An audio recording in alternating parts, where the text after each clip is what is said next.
I'm holding a brand new knife from Hatsukokoro. Yes, it's a chef's knife, yes, it's Damascus, but more importantly, it's made using a brand new steel called STRIX, which stands for Strong Matrix. Hi there, James here from Knives and Stones. Today let's talk about this very special new offering from Hatsukokoro. Let's look at the steel. When I first received the knife, the very first thing that caught my attention is the steel STRIX. Okay, it's not a Roman O. It is not some sort of random gimmick name, but a truly brand new steel from the renowned steel maker Takefu Special Steel. In case you didn't know, Takefu is the maker who makes the state-of-the-art VG10 steel and the ever-popular Super Go 2. According to the information leaflet provided by Takefu, it has three major features. First, with higher than 65 Rockwell harness, it provides the highest level of kireaji, or the cutting taste, a combination of cutting feedback and the result of the cut. It also has a great edge retention and is relatively easy to sharpen. Lastly, it provides a strong corrosion resistance. Indeed, at about HRC 65, it can be classified as a very hard steel because the classic VG10 is only about HRC 60, and the popular SG2 goes between HRC 62 to 64. I'm very curious how the steel actually performs, and I will give it a test cut and a sharpening session in the later part of the video. Apart from the core steel, it is also important to point out that the stainless cladding is made of Takefu's VG2 high carbon stainless steel. This is to keep the knife from deforming during the hardening process. Okay, let's now look at the knives. There will be two offerings from Hatsukokoro. One is a simple semi, and one is with Damascus cladding. According to Hatsukokoro, both variants are forged, and lab tests have confirmed that the harness have reached the claimed hardness of HRC 64.7. The Damascus variant has a beautiful flowing Damascus pattern and a highly polished surface, whereas the semi version is less refined but still maintains a very high finishing standard. As you can see here, the vertical grinding pattern is very light. The spine and choil on the semi is eased, whereas the Damascus version is polished. The spine is not rounded like some other Hatsukokoro knives, but is definitely very comfortable to hold with a pinch grip. As of the profile, since knives have machi, that is the little drop between the heel and the tang, the length is measured from tip to machi. So for the 21 Gyuto, the actual edge length is at about 203 millimeters. And for the 21 Gyuto, it also has a height of about 48 millimeters. That's quite desirable for a 21 Gyuto. As you can see, the Gyuto also has a noticeable belly, which means this knife is also good for both rock cutting and typical push and pull cut. As for the petty, it is a 165mm in my hand. This is also a very common petty profile, and it's very nimble.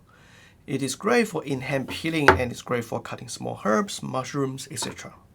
I'm sure most of us is more interested in the performance of the Gyuto, so let's look at the grind of the Gyuto. For this 21 Gyuto, the spine is measured at 2.5mm thick above the heel, 2.2 in the middle, and at about 1 centimeter from the tip, it is measured at 0.9mm. So a very typical 21 Gyuto that I wouldn't classify as a laser, but it's also not a workhorse. So it's quite a balanced grind. And for the thickness behind the edge, at 1 centimeter, at the heel is measured at 1.2mm. Going to the mid, 1.2 again, towards the front, 1.1 and 1.0. This is the optimal range of 1.2 to 1.4mm, namely it's not too thin and not too thick. Combined with the convex grind, it penetrates the potato with ease while still providing very good foot release. This is how easy it is to go through the potato. So there's no stuck in it.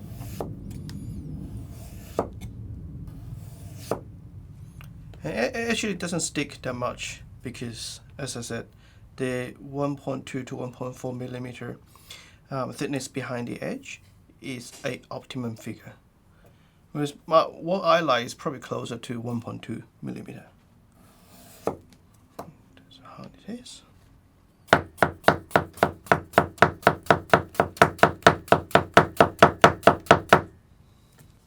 Now the tomato.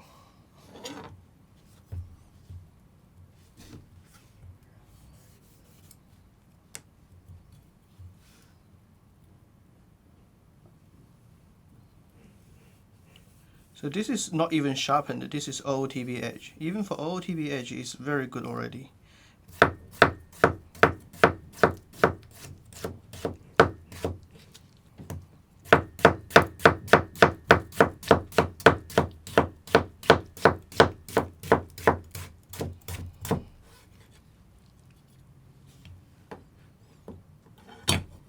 This cucumber.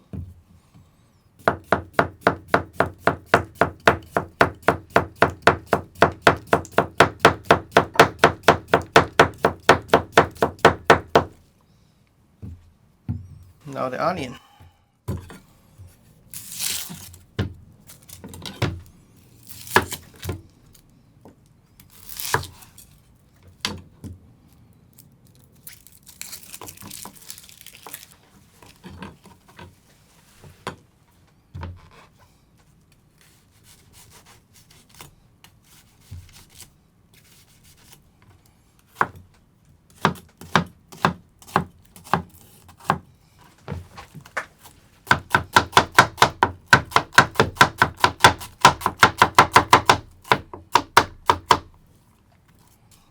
This place is a bit awkward as a cutting place because I just have to sit. But anyway,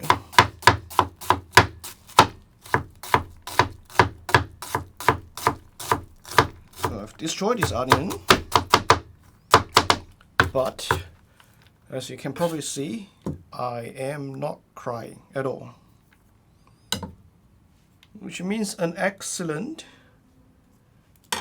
Hilaeji or the cutting field. Now let's test this patty.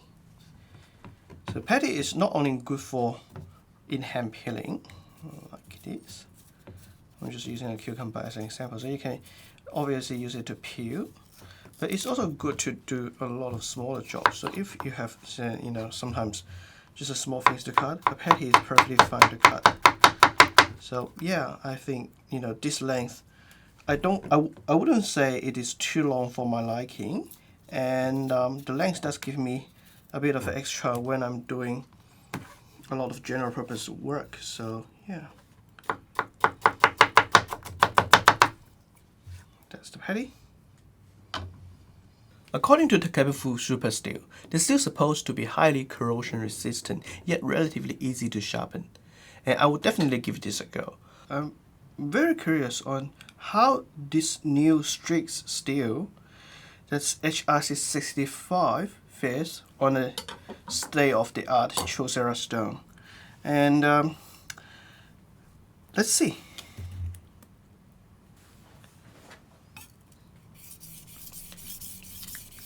Yeah, straight away what I can feel is that unlike the ZDP189, the stone is quite grippy. So you can feel that it is something.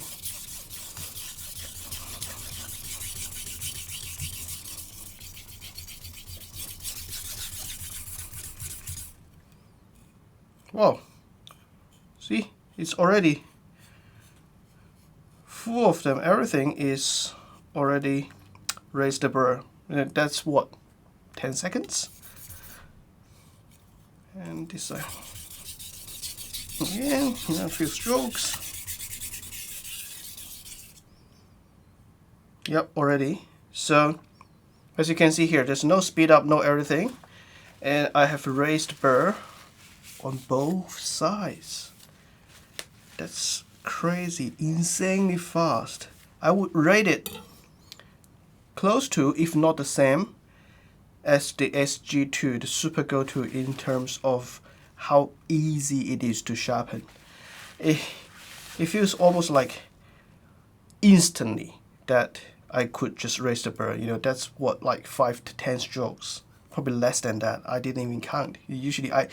Originally I expected to be a bit longer than that, so I was just doing the usual strokes. And the first time I tried to feel it, I already raised the burr. So yes, it's definitely matching what Takefu Special Steel has claimed, that this steel is very easy to sharpen. And at HRC 65, this will be a great news for a lot of chefs who demands really long edge retention, but doesn't really have the time or even the expertise to go through the full sharpening process of the harder steel, say like ZDP 189 or Hat 40. And yeah, I'm very happy. Oh, since we're doing this, why not? Let's try and see how this guy performs on a higher grade natural stone.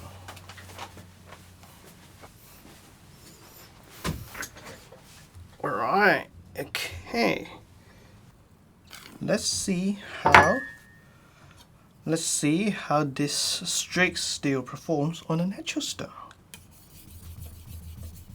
Again, even for natural stone, I can feel like it's grippy, and hearing from the microphone, hear the sound. It's not creating a lot of slurry just yet, but you can definitely hear the stone is working. And I already see some black coming out.